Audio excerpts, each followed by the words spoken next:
আপনার 20টা বছর চলে গেছে শুধু ম্যাট্রিক, ইন্টার, অনার্স, মাস্টার্স, চাকরি, বিসিএস, দোকানদারি, টাকা কামাবো।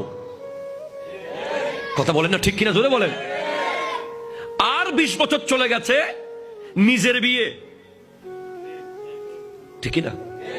ঘর বানানো, এরপরে বোনের বিয়ে, এরপরে ভাইয়ের বিয়ে, এরপরে নিজের পোলামাইয়ার বিয়ে, 40 শেষ।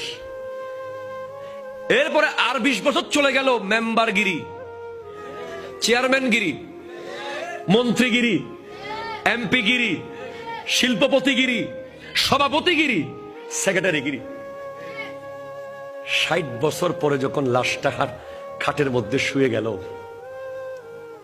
তখন দেখছেন যে জান্নাতের চাবিটা তো দুনিয়াতে রেখে চলে যাচ্ছে।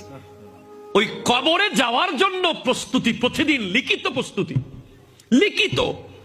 আমি মনে করি লিখিত নয়, একেবারে ছাপায় রাখা দরকার কাগজে, আজকের দিনে কবরের কাজ এটা করলাম।